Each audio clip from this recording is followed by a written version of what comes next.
Hello and welcome back to more Films Under Constant Critique, where we take a look at films, some good, some bad, and some downright awful.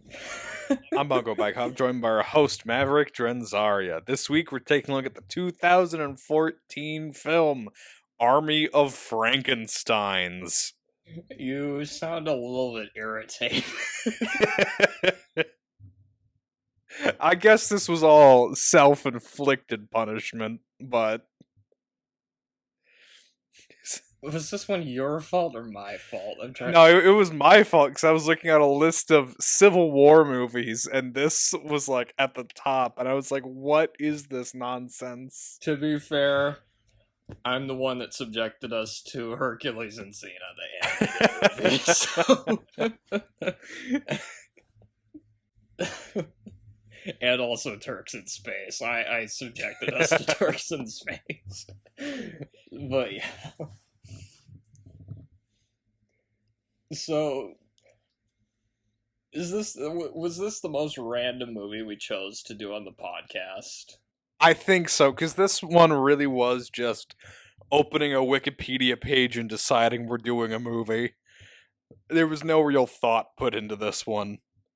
Because there was the Max Headroom movie, and there was the Hercules and Xena animated movie. I guess this one, just because there's like no connection to anything else. Yeah. But yeah, so Army of Frankensteins, this thing cost $65,000. Pretty cheap for an army of Frankensteins. Which to that, I have to ask, where did the money go? To the coffee breaks? It probably went to the director, the screenwriter, and the story writer, who are all the same person. By the way, is this the cheapest movie we've done? It might be. Oh, wait a minute. There might be or no, I can't imagine. Alien Origin, was that more or less expensive than this? That's a good question. They had to go to like South America to film parts of it, so that might have. they had to fly the crew. They had to go to Belize. And equipment down. I don't think the budget's listed anywhere. I can't find it. It's an asylum movie though, so it had to be low. But like those movies, this was direct to DVD. Yeah. And like you mentioned earlier, it was directed, written, and produced by Ryan Belgart. Which some of his other credits. Oh, he has other credits? Yeah, he does. So his other credits include C.I. Ape. Oh. Adventures of Rufus the Fantastic Pet. Dinosaur World. The Adventures of Jurassic Pet. And the immortal classic, The Jurassic Games. Yeah. Not gonna lie, that one I also kind of want to watch, but if it's as bad as this, maybe I don't need to. So the cast, none of them have a Wikipedia page, I should add. And a lot of the cast members, at least according to IMDb, only appeared in this movie. That's a good sign already. And also not surprising at all. I will say, Are you really that surprised that the movie was this bad? I mean, I will say about the cast, the closest we get to stardom is a man by the name of John Ferguson. Oh, is he the doctor? Yeah, he plays his name's Dr. Finsky in the movie, but he's essentially Frankenstein. Yeah, I was gonna mention this when we got to trivia, but he actually is like a TV horror host. Yeah. Specifically for like Oklahoma, I think. Play this character named Count Gregor, so I guess he's the Oklahoma version of Svengoolie or Count Floyd. He was apparently cast in the movie due to his knowledge of Frankenstein, so Nice. yeah, he probably was the best actor in the movie now that I think about it. By far. Granted, it's like slim pickings, so Not to be confused with Slim Pickens. yeah, slim pickings from Doctor Strangelove and Blazing Saddles. So, where was I? Oh yeah, the cast. Okay, some of the cast members. We got Rhett Terrell, who was in the Jurassic Games and Dinosaur World, so not the only movie with this director. And he's also in Vampires Suck. Yeah. I remember, I have this weird vivid memory of seeing a commercial for that when I was a kid. Oh, really? Yeah, it was only ever a single commercial, but for whatever reason, that's just been stuck in my head for decades now. Thomas Cunningham, who I only bring him up because he played God in a movie I've never heard of called God is Bad at Bowling. Nice. That title. One of them was in a Blade fan film. Yeah, now we're talking. Some motherfuckers are always trying to ice skate uphill. A few of the cast members were in the movie Wildlife, which is interesting. It's interesting that that's where their careers overlap. So I think that's the only movie that Paul Dano directed, if I remember right. Really? Yeah. Huh. At least so far. He might direct more, I guess. Several of them were in the movie Rat Apocalypse. Yeah! Is that our next movie? Are we doing Rat Apocalypse next? For its all-star cast? I do kind of want to watch it, but... My god. I wonder how it compares to Sharknado. Oh wow, Casper Van Dien is in that. From Starship Troopers. Huh. Okay, the tagline for the movie.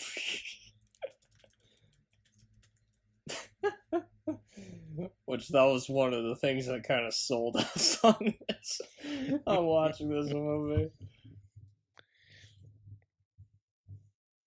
Lincoln did not free the slaves alone.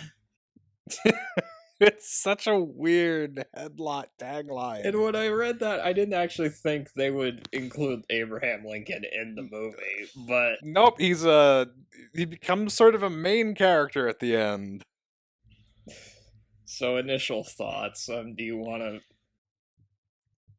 Yeah, sure. This movie sucks. Okay, do you want to elaborate, or is? It's basically what you would expect from a movie called Army of Frankensteins, made on a $65,000 budget. The premise itself, which I don't know if we've mentioned this yet, is about an army of Frankensteins getting sent back to the Civil War. Yeah.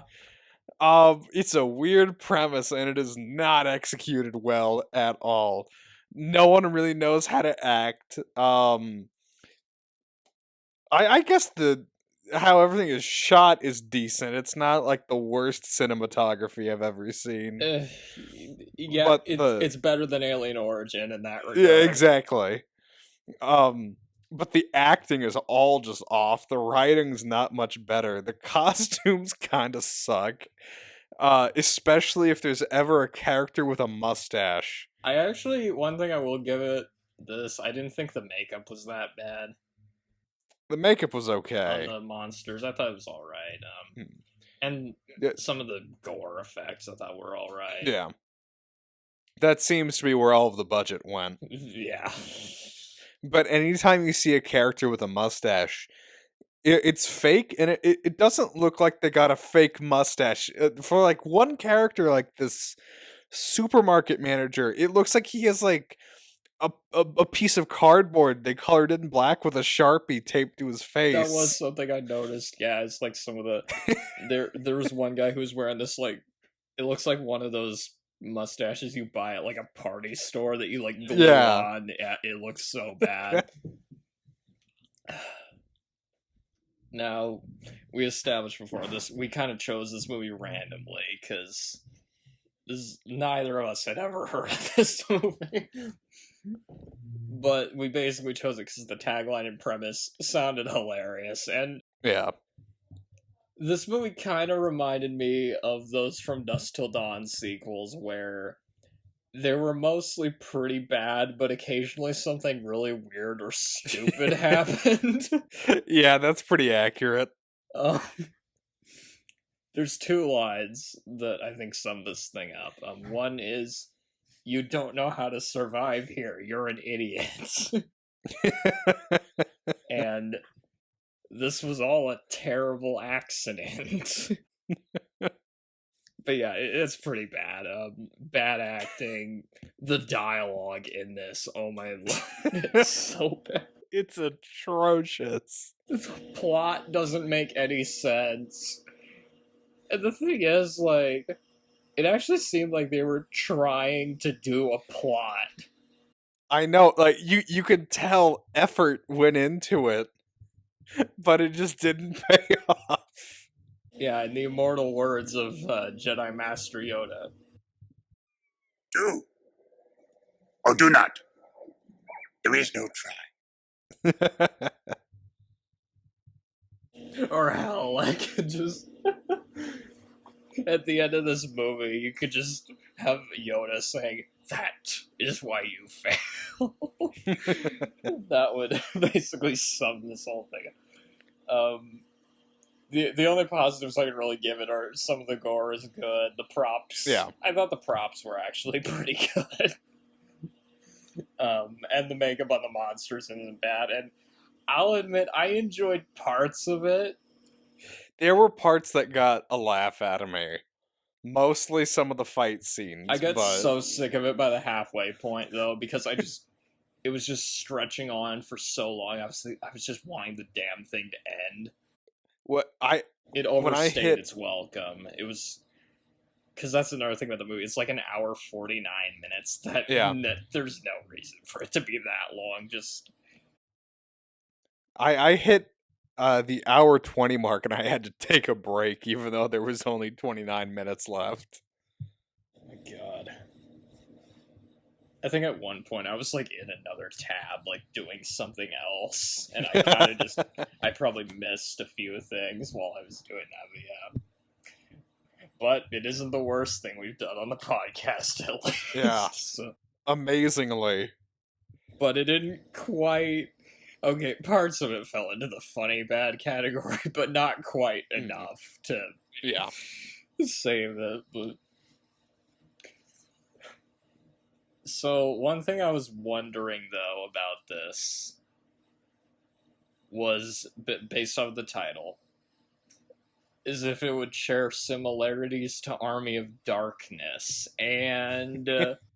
I mean, there's time travel. There's an army in a different time period fighting undead creatures, I guess? And that's as far as it goes. Like, I mean... Yeah. Somebody loses their arm in the movie. If the main character was supposed to be Ash Williams, then that was a terrible impression. So, the movie, let's just get into it. Try and go through this really fast. It takes place in Virginia in 1864, and right from the start, you can tell about what the budget for this was. Like, the camera work and lighting, it wasn't good. It was not good. Especially the lighting. That was something I kind of took for Yeah, granted. the lighting was a little weird in that opening scene. It wasn't very good, yeah. Like, I guess the camera work was okay. It was just the bad lighting that was what was throwing things off. And then we have this slave who kisses a Confederate soldier, and he says he let her escape, so... Characters, I guess. There's some more characters. Yeah, and then the soldier gets his arm ripped off by a Frankenstein. Yeah, they're like about to like make out or something, and then an army of Frankensteins just shows up. Okay, that's one thing we should point out about this movie. They call them Frankensteins. Yeah, we know fully well that Frankenstein is the doctor and not the monster. But this movie doesn't seem to understand that, so they're called Frankensteins. Yet they supposedly had that horror host who knew a lot about Frankenstein. You'd think maybe he told him, or maybe it was a Ben Affleck, Michael Bay situation where he questioned it and then they told him to shut the fuck up. Do you think Ryan Belgart is that much of a narcissist? Wait. You're asking that of a guy who directed, wrote, and produced the movie. I find that a little impossible to believe. I'm surprised he didn't star in the movie. I was about to say, that would make this movie perfect if he was the main character as well. Yeah. He's trying to do a Chaplin there, just do everything himself. Or Tommy Wiseau. He's like Tommy Wiseau. But yeah, the guy gets his arm ripped off, and I liked how the monster was like hitting him with it. And all of the Frankensteins are played by the same guy. And they just green screen in like 20 of them on screen at a time. I didn't notice that, but yeah, you're right. Oh, that's so bad. But I mean, to be fair, you only got $65,000. You can't spend it on that.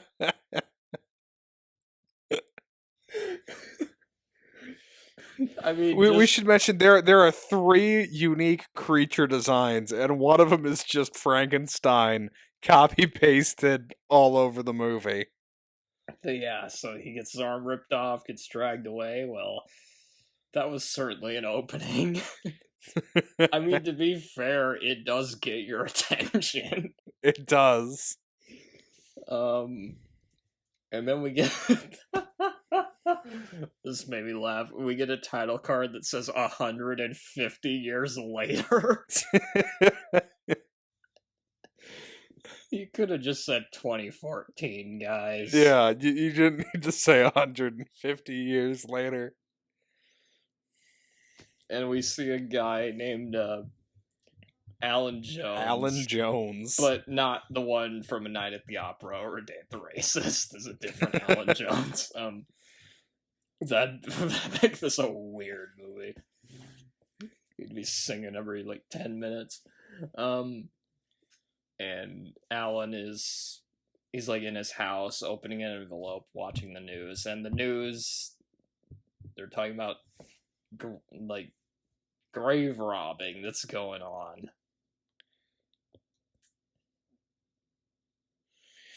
And we see that I don't know he's... why they drew so much attention to that detail, but they did. And we see that he's preparing a wonderful romantic dinner at a side table pressed up against the wall in his house, with a trail of flower petals going all of 5 feet from the front door to the wall. Oh my god. I have no idea what that could mean. But unfortunately, he gets interrupted because his landlord shows up. She's trying to sleep with him to get the rent. It's weird.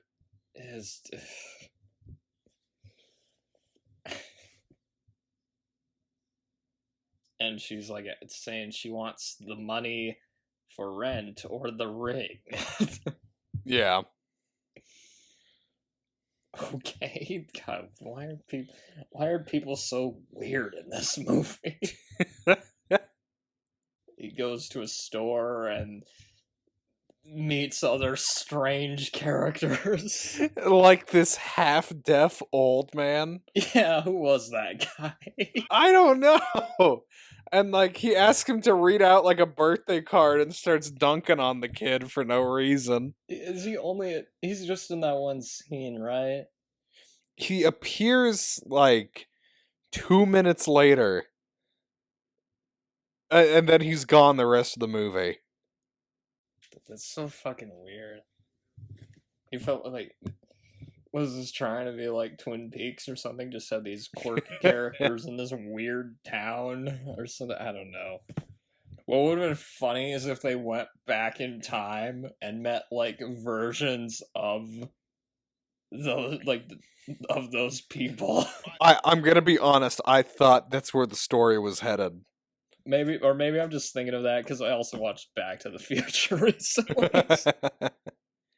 This should have just been then I would have been comparing it more to Back to the Future if they did it like that. But this movie really could have used a George McFly or Biff Tannen.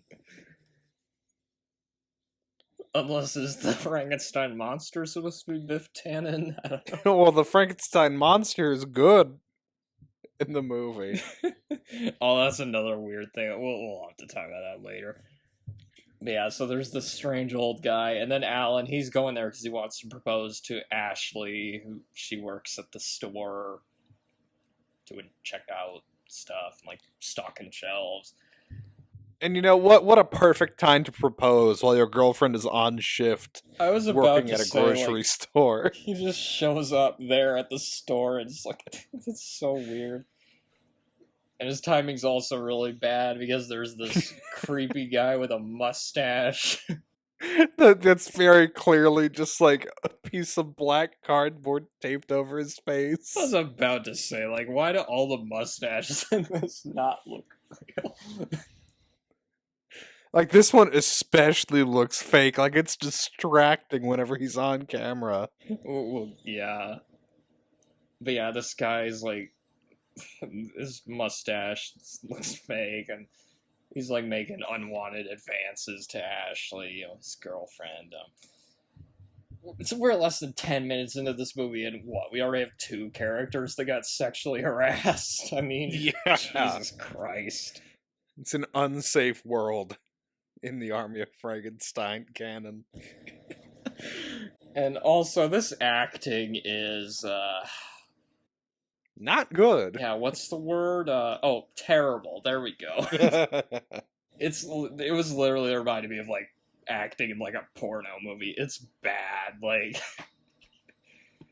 And hell, the way it's, like, edited also almost feels like one, too, but, like, all the sex scenes got cut out. Like... It's just bad. Like, the dialogue, it doesn't help that the dialogue's not like it, but even that, like, you can tell these actors, like, had, like, no experience prior to this. It wouldn't surprise me if they read their scenes right before they performed them. Might also be the case. They're just like, oh, done. There we go. One take. That was good. We don't have time. We only have $65,000. Yeah, we only have so much money. And then Alan almost gets mugged. And he hits one of the guys with a milk jug. The milk just goes everywhere. Which, if this were Ernest Scared Stupid and they were trolls, that might have worked. But Alan is saved by a young kid named Igor. Igor. Oh, that's a great name for your kid. The only person that would name a kid that is a mad scientist. Oh, wait a minute. And he's like wearing these goggles and stuff. And He kidnaps him by shooting lightning at him. Yeah, he pulls out a metal pole, shoves it at him, and he gets struck by lightning. Is he like trying to use the quickening or something? There can be only one. Oh, we like literally just did Highlander, so like all the like lightning strikes in this just kept making me think of that. Or Return of the Jedi, like when the Emperor uses it, but anyway. And then he takes him to the creepy old man. Oh wait, that wasn't the same creepy old man, was it? No, it was a different guy. Okay. I think when I was writing my notes, I wasn't sure who the guy was. No, he takes him to this mad scientist, and then he greets him by ripping his eye out.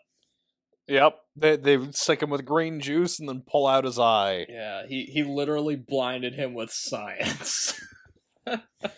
And okay, I'll admit we talked about some of the gore being good.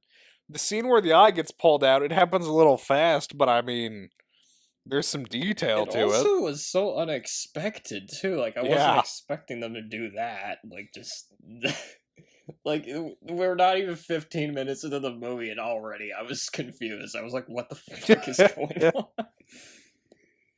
What? Like, why did they rip out his eye? Because they needed it to finish the Frankenstein. Okay, what? And they apparently the grave robbing didn't help them find a good eye. Apparently not. He sees like a flashback or dream, and Ashley is in it. Because I don't know what the point of that was. I guess just romance subplot, our favorite. Okay, that's another thing I should ask. Is this the worst romance we've had on the podcast? That's a good question. It's a contender, I think. It's definitely a contender. Side note, but maybe that could be our 100th episode. We give out awards. And so it's like worst romance in a movie we've watched. Worst romance. I think we have several contenders. We got Willow. We got Attack of the Clones. We got this. I think that could be a fun 100th episode, actually, if we make a whole awards show. Yeah, I've thought about doing that. And I did have some categories written out at one point. We need to use the one golden raspberry category, the reckless disregard for human life. Yeah, for human life. Which one would win that? It's a good question.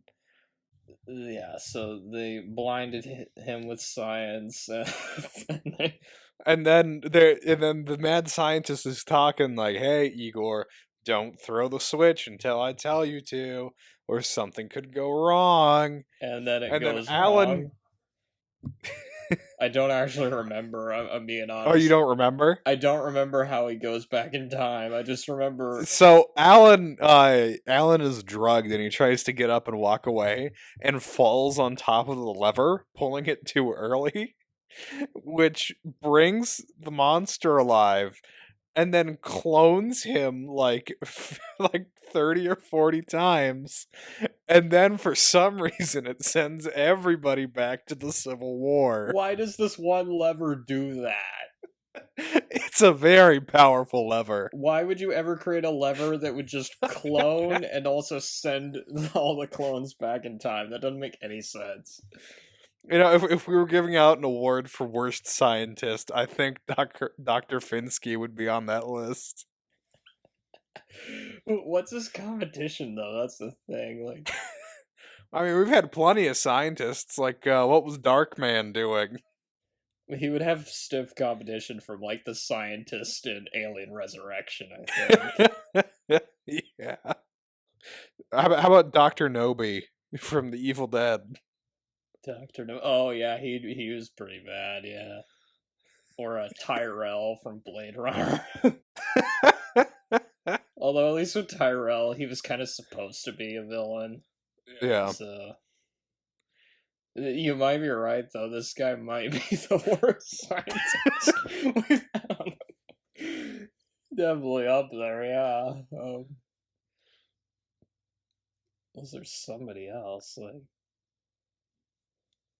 also, you can say what you want about Attack the Clones. It has a better army of clones than this. Yeah, it definitely does. So yeah, he's back in Civil War times and somehow ended up in a tent.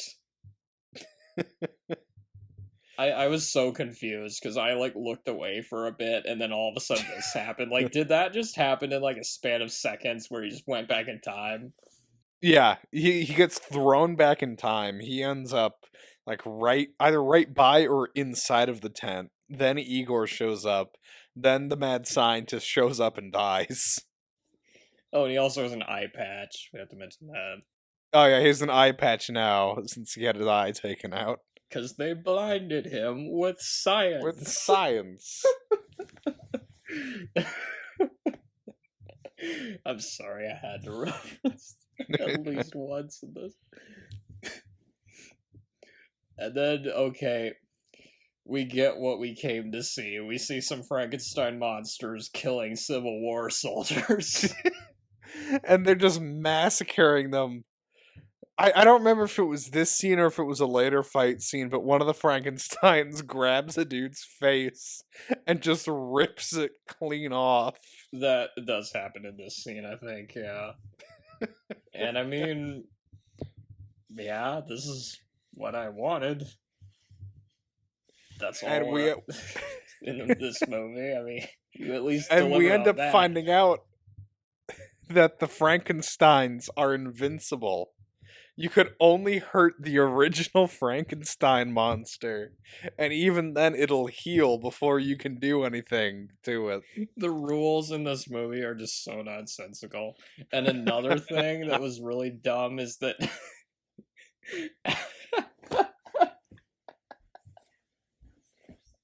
I can barely. He has this psychic connection to the Frankensteins. Because they have his eyes so he can see what they're seeing sometimes, just at random. I was confused what was going on at first because it would like cut this like random, it's like point of view shot. I'm like, what is this? And I'm like, oh wait a second, are they really going the psychic route? Are they really going that direction with this? Oh, it's just. And choices like this kind of entertaining just due to how dumb and weird it was.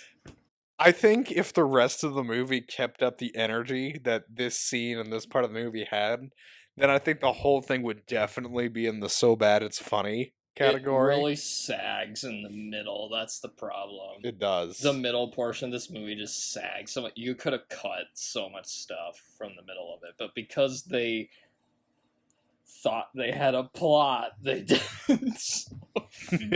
You gotta use all 65,000 of those dollars. Put them to good use. If you want to put that money to good use, just donate it to a charity or something. Don't make a movie like this. Don't make a really bad Civil War movie about Frankenstein and an army of them. The more we talk about this movie, the more hilarious it becomes, honestly. And then, Alan gets a gun. And he misfires it immediately. Yep. I was gonna make a JD's got a gun reference, but you know what? Alan doesn't deserve it. Alan doesn't deserve it, now that I think about it. And we also get this great exchange. I think one of the soldiers asks him this. He like says, "Where are you from?" And then Alan says, "From the future. It's time to kick some Frankenstein ass." And that's what I was looking at, like the IMDb page. The first quote that pops up is that. That's pretty good. There's only 2 quotes on there. The other one is, You've ruptured the multiverse, you fool. Which is from Dr. Finsky. He's the one that said that. Okay. Oh my god, this next one. There's this bald Confederate guy petting a cat. Okay, he's not just a bald Confederate guy petting a cat. He's got on this really like bad fake beard, but it doesn't even look like a Civil War beard. It looks like if you're trying to do like a racist depiction of a Middle Easterner, the kind of beard you would use. It's so strange. He was petting his cat. I was like thinking like, oh, what? So he's like Blofeld or Dr. Evil or something. And yeah, okay, let's talk about the beards and mustaches. They look so bad. They're awful. They're so fake. Like, half of them look like they just glued them on, or like... I don't even know if they glued on that guy's beard, because I'm pretty sure I saw in one scene, you can see where it's detached from his face. And it's just hanging around his ears. I think I noticed that too. Like, I think I saw one part where like somebody's mustache or beard was like coming off. They're just so bad, yeah. Like I was thinking, they probably got them from like a party store or something. But some of them don't even look that good.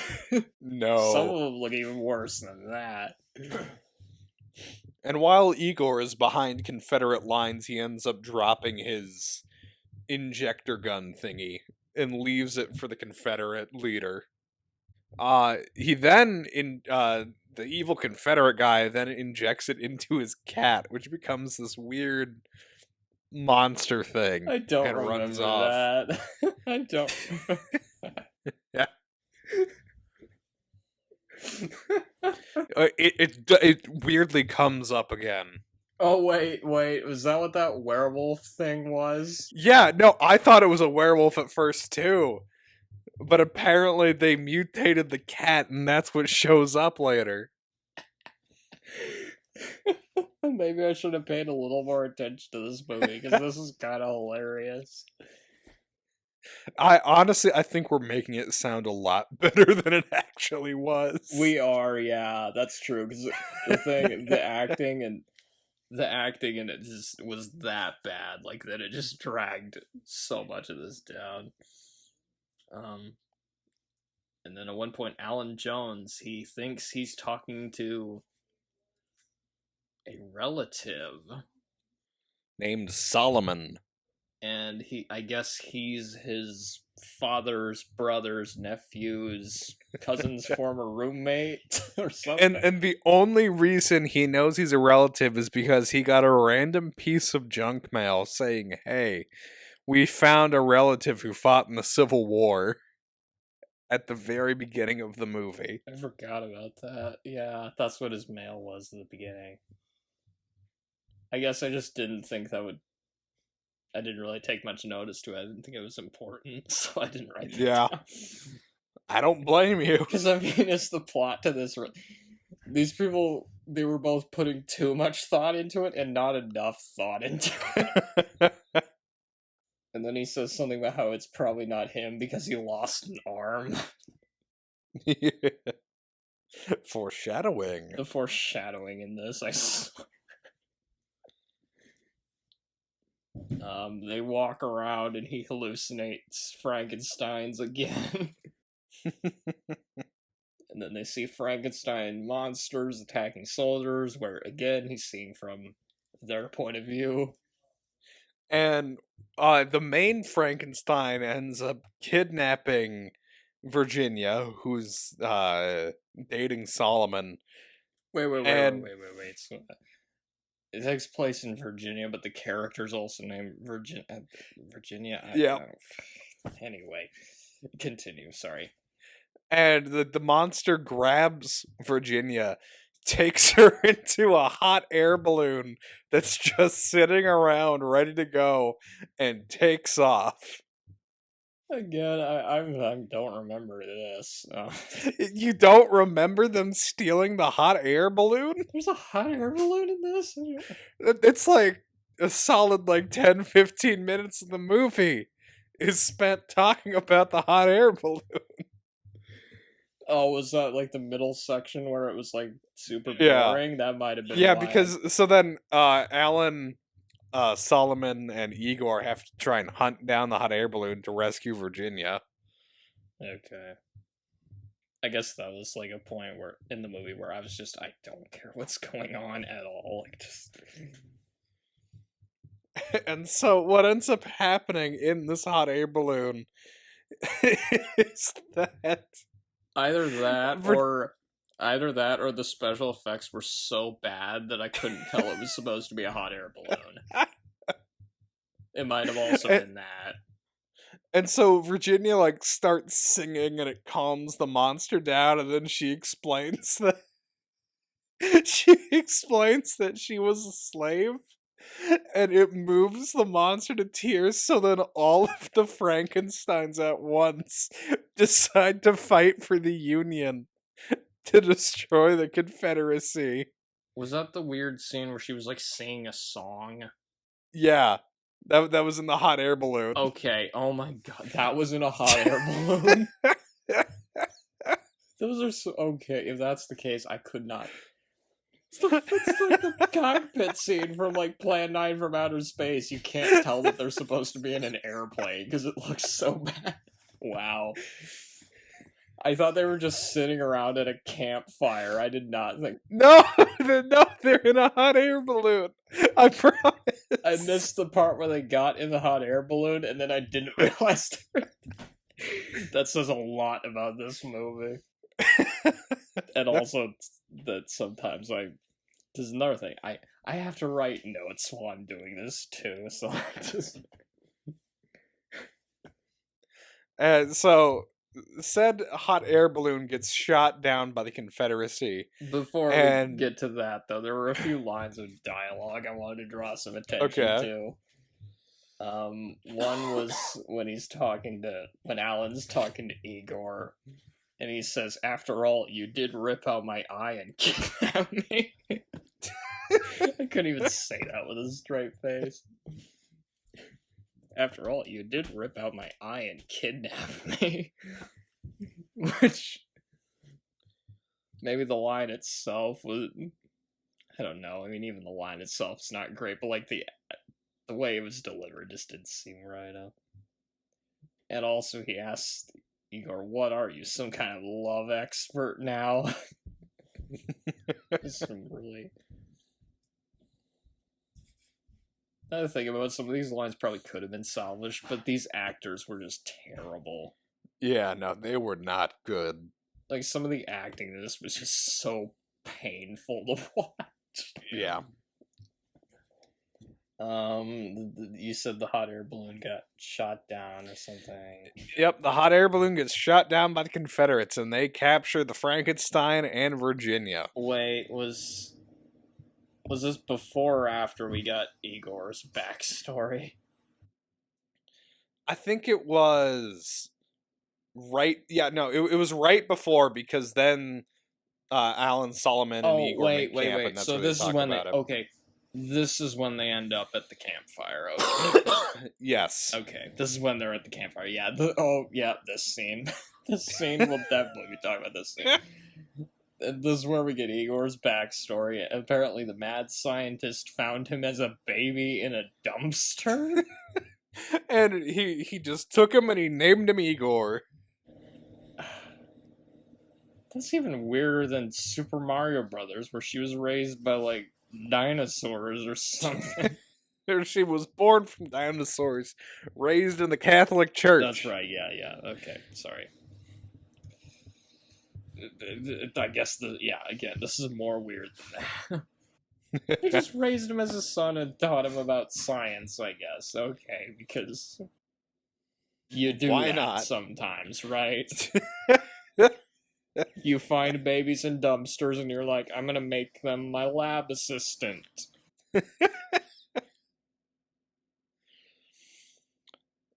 And then suddenly, the cat beast from earlier shows up and rips off Solomon's arm. I didn't know it was supposed to be a cat beast. In my notes, I wrote, Solomon gets his arm bit off by a werewolf goblin creature. I had those same thoughts. I was like, hold on. Why is there a goblin? And then I looked at him like, okay, it's Harry. I guess it's supposed to be a werewolf. But why is there a werewolf? I was so confused during that scene. Like, it comes so out of nowhere, too. And then Igor makes a Molotov cocktail, throws it. The cat thing catches it in its mouth, explodes, and Alan absolutely butchers his line afterwards. He says, like, what the fuck was that? Or something like that, but way worse than that. Yeah, he's like super high pitched when he says it. He stumbles in between the words. His voice cracks. It is so funny. It was bad, yeah. There were a lot of lines that I was just like going, did the actors like. There were some lines where I was wondering if the actors just forgot the line and just barely remembered them. Which, to be fair, I know what that feels like. So. Yeah. And so that was the second unique creature design that we get for the entire movie. Yeah, that design actually, you know, for a low budget, that actually wasn't too bad. Yeah. It's just that I didn't know what the hell it was. Like, I was just like, I thought it was like a werewolf goblin creature, and that's what I wrote in my notes. I didn't know it was a cat. It didn't really look like a cat. And then the soldiers get turned into monsters. Yeah. So they're back at the Confederate camp. If it isn't obvious, this is about the point of the movie where I gave up even trying to understand what was going on.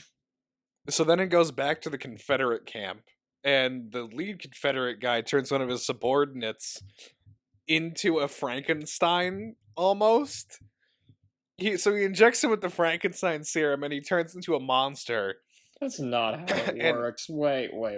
So, in Frankenstein, he had to, like, steal the body parts and, like, build it together. But apparently in this world, you can just take some serum, just inject it into somebody, and they become... And they turn into a Frankenstein monster. Just thinking about it made me realize how stupid this is. Okay, so... and we're probably making it sound more entertaining. Is the thing you have to remember about this movie, it's so poorly edited and so poorly paced. Like, the scenes are just so protracted in this movie. Yeah. Okay, so the Union soldiers, they're reluctant to let some Frankenstein monsters fight with them, because why wouldn't you be? But Virginia somehow convinces them. How are we gonna beat Robert E. Lee? Oh yeah, a bunch of Frankensteins. If they read it, at least, yeah, they would know. Yeah, this was after that book was published. Okay. Still, this is fucking weird. We get a really boring scene where they're playing music and dancing around the fire. I just zoned out. I completely zoned out during, like, that middle part there. I'm like, I just was thinking, this movie is too damn long. It's too long. They need to... You could make it more enjoyable if you edit it down to, like... 80 minutes, maybe? Yeah. 90? I don't know. Just a suggestion. Oh, one other big important detail. Igor builds Solomon a cannon arm. Oh, that's what that was. That just disintegrates things. Okay, that's where he got that from. I was, like, wondering, because there's, like, a later scene where he's just using that thing, and I was like, wait, where'd he get this futuristic gun for an arm? Because he's, like, using it to shoot people and stuff. I'm like, what is... Okay, we get Frankensteins and soldiers fighting, which, again, I mean, that's what I came for. Yeah. The gore effects are pretty good for the most part. Again, the lighting is still terrible, though. Yeah. And the editing. We see a guy with a beard, and at first I was like thinking, wait a second, that guy supposed to be Abraham Lincoln? So I think he kind of looks like him. And then I was realizing, wait, really? That's the best Abraham Lincoln impersonation you could do? Where's the Bill and Ted version of Abe Lincoln when you need him? I mean, they didn't have enough to pay that one.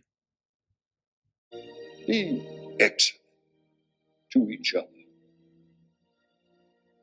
And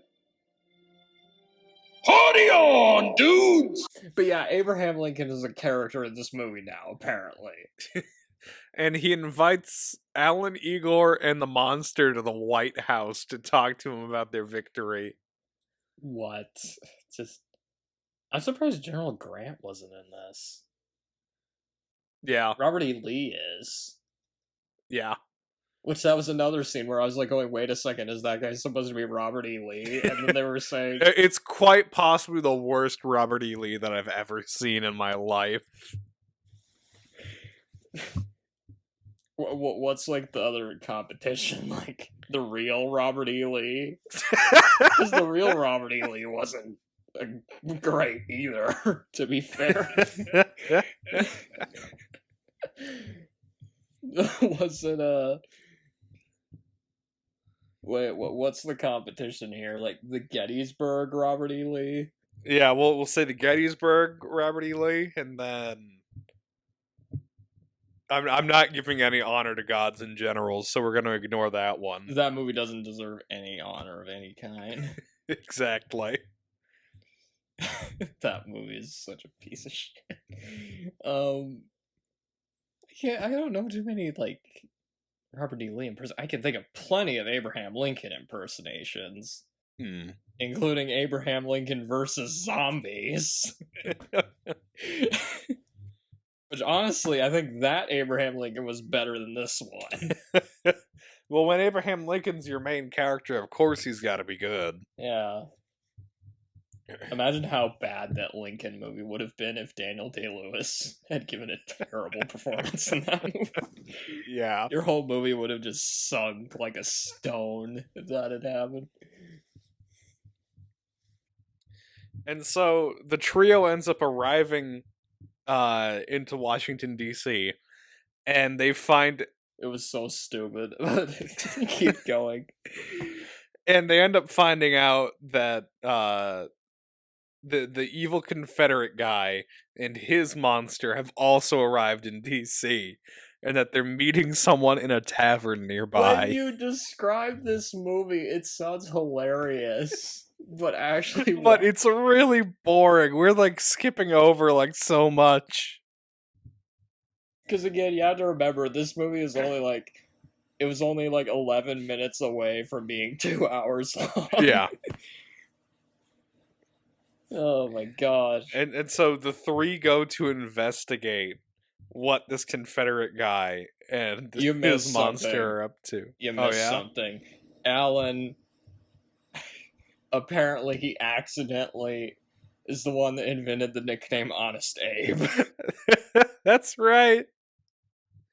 Honest Abe. I don't believe I've ever been called that before. Yeah, I remember watching that scene just thinking that is so fucking stupid. Yeah. And then also another thing is that John Wilkes Booth is in this movie, which I didn't think they were gonna go here. I did not think they were gonna go here. No, they did though. So the Confederate guy and his monster are going to meet with John Wilkes Booth to try and get him to assassinate Abraham Lincoln. It was just so, like, this was all just making me so mad. Just think, like, are you seriously trying to go this direction? Movie, you don't deserve it. You don't deserve it. And of course, Alan, he's like tries stopping them from killing Lincoln. He has this really lame sword fight with John Wilkes. Again, we're making it sound so much more entertaining than it actually is. It's not. And so the two monsters end up having a fight with each other. Another thing, Lincoln dies from falling off the balcony with a No, that's not all. So, the monster gets shot by John Wilkes Booth. He backs into Lincoln, who then falls off the balcony, lands on the ground, survives, but then the monster falls over the balcony and lands on top of Lincoln. And that's what killed him. Are you fucking kidding me? Like, one of our greatest presidents, and this is what you do? Like, just... I was so mad at some of this. I really shouldn't have been, considering what this... I guess part of it was, I was just thinking, is this movie really this desperate? Just, like, it was bad. It was just bad. Like, that middle...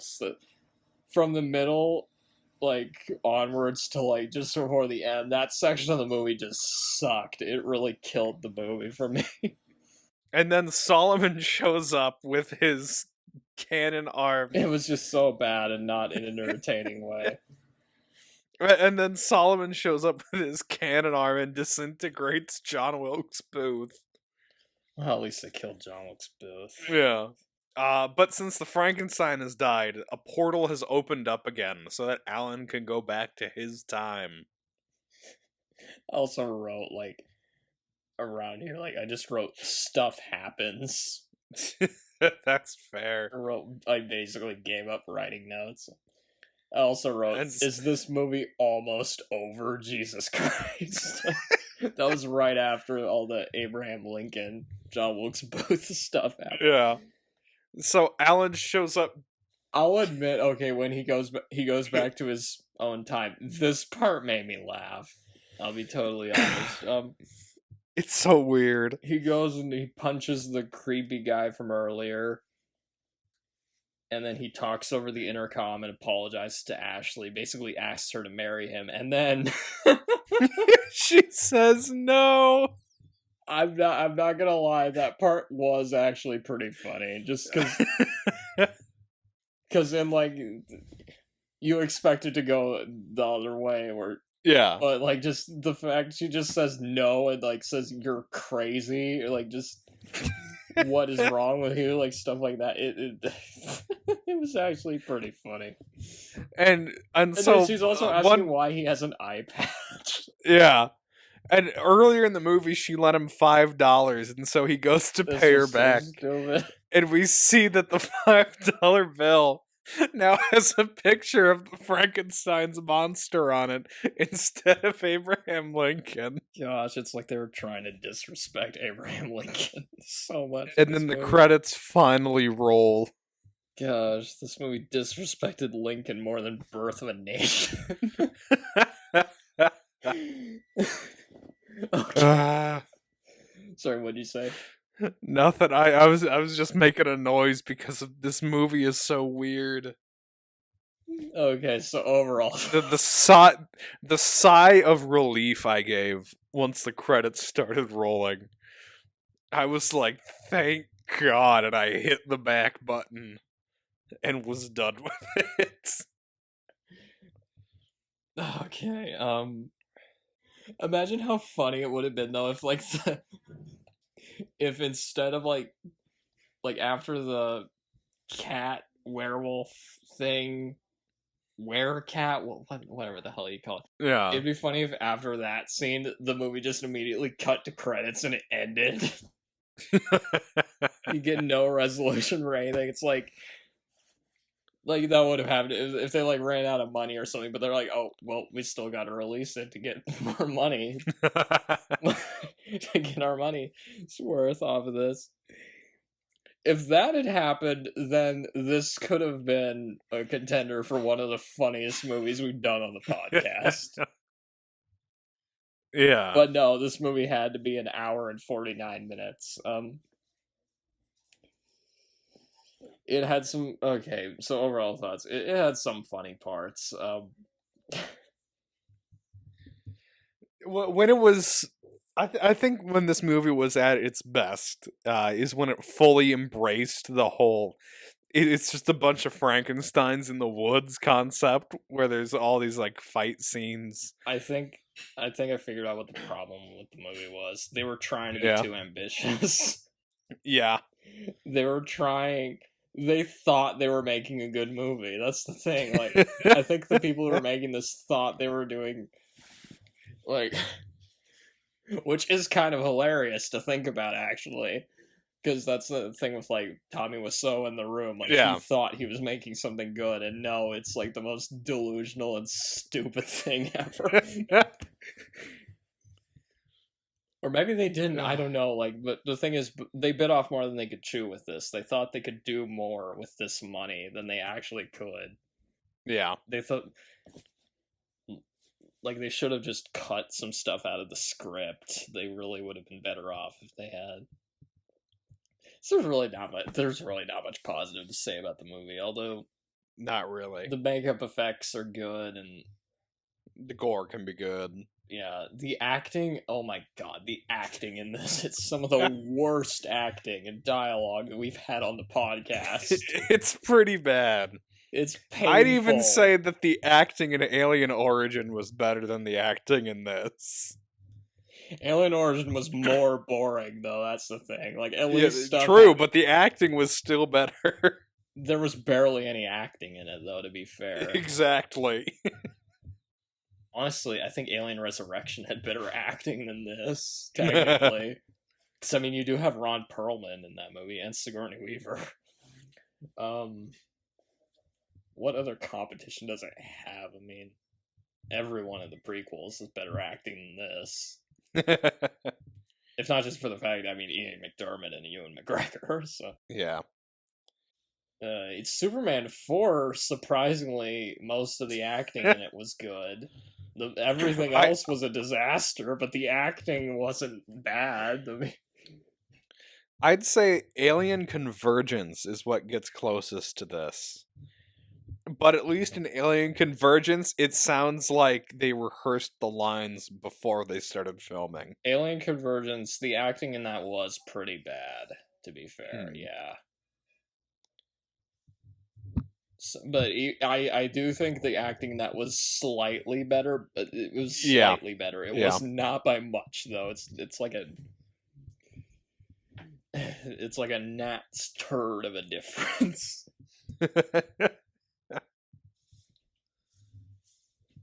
Well, even Supergirl, I don't think the acting in Supergirl was the problem. Like, yeah. At the very least, like, Peter O'Toole and Faye Dunaway, they were committed.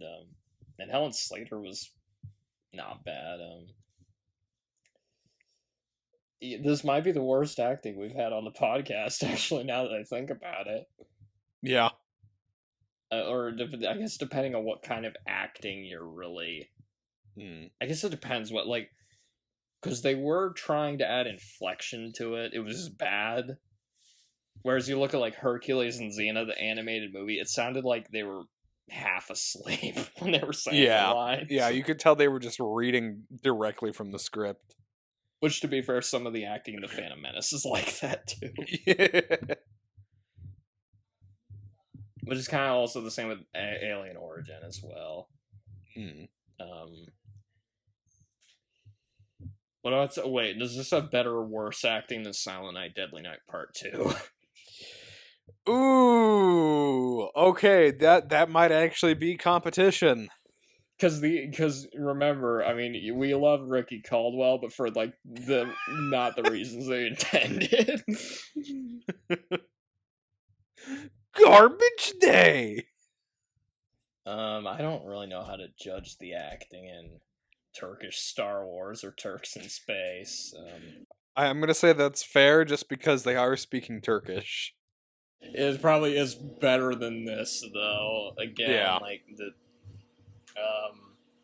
Oh, what about The Happening? Does that have better or worse acting than this? I'm gonna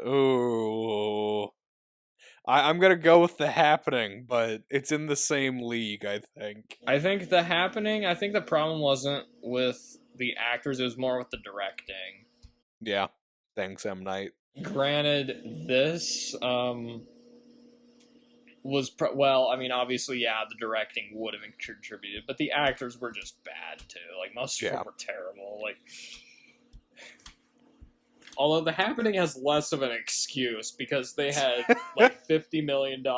They had M. Night Shyamalan. They had Mark Wahlberg. And Zoe Deschanel, who are capable of good performances. I don't know if the actors in this are, but okay. I'm trying to think. Where was I? Yeah, the movie it went on too long. There's just so much stuff. It could have been cut. That being said, the visual of an army of Frankenstein monsters attacking Civil War soldiers is pretty funny. It is. It did give me that. And thinking about it later did make me realize how funny some of the stuff is. Again, like, it's still bad, though.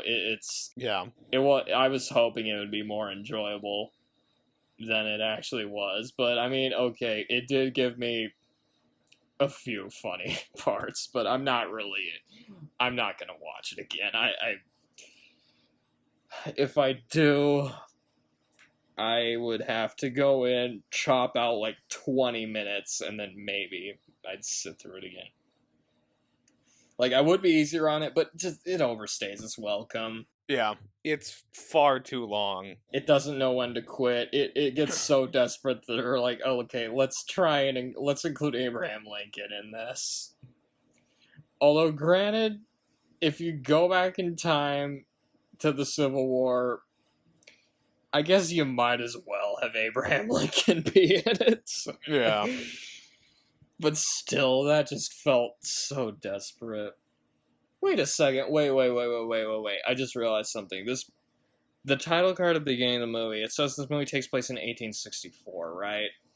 Yeah. Abraham Lincoln wasn't assassinated until 1865, after the war was over.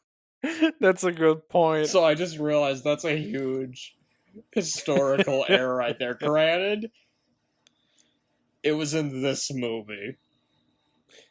It was an army of Frankensteins. I wouldn't expect the people who made this movie to know that. And to be fair, there's stuff I watched recently that was worse than this, so... It's not the worst thing we've done on the podcast either. It would be in the top 10, though, I think. Yeah, it definitely belongs in the top 10. As much as I hate to say it, yeah, it's worse than Rise of Skywalker. I'd rather watch this than Rise of Skywalker, though. Just because of how much that movie pisses me off. But technically, like, on a technical level, yes, it is worse. And thinking about it, yes, the plot is dumber than that movie was. It's just that my expectations on these two movies are very different, you know. I expect more out of a Star Wars movie than this, obviously. Is it better or worse than Turks in Space? That's the... I think it's worse. Personally going to put it... I'm going to put it as more enjoyable than Turks in Space for me. I was at least able to get to the end of this movie. It was funnier than Turks in Space, to be fair, but the problem is you're judging a direct-to-DVD movie versus theatrical releases, so it's kind of hard to do that. But I guess when you think about how much money they had and, like, the possibilities, like... Yeah. You know, but anyway. Okay, so do you have anything else, or is... I really don't have much else to add. Okay, let's wrap this shit up. Okay, so I did find a few trivia things. Again, okay, not much. I already mentioned one of them, which was the thing with the scientist. He's a TV horror host, or was, in Oklahoma. This isn't going to surprise you at all. The movie was shot in Oklahoma with local actors Yeah, that makes sense. who had probably been in only like one play in their life, an elementary school play. The actress that played Mary Todd Lincoln also played Mary Todd in America. Imagine the world without her. Speaking of which, our next review is... No, I'm kidding. I don't want to waste my time on shit like that. That's all I have for the trivia. Nice. And I think that's all it deserves for trivia. Join us next time when we review The Sorcerer's Apprentice. I just pulled the name out of it. I don't know. Join us next time for when we review all 8 Harry Potter films and every single one of the Fantastic Beasts films in 40 minutes. Oh god, wait. How many movies is that? Is that 11 movies? I think so. Oh jeez. I don't know what all I'd really have to say about anyway. I guess with the movies I'd be like, oh, they're good, yeah, not as good as the books, but they're good. Yeah. And then I've never seen any of the Fantastic Beasts. Neither have I, but one of them's got Mads. Come to think of it, that actually would be a good potential podcast. Yeah. It would give me an excuse to watch those, like, because I'll be honest, I didn't really have much interest in watching them, but I guess if we're going to do a podcast on it. I guess until then, Andy Griff. Good night, you stupid idiot. Good night, you miserable slob.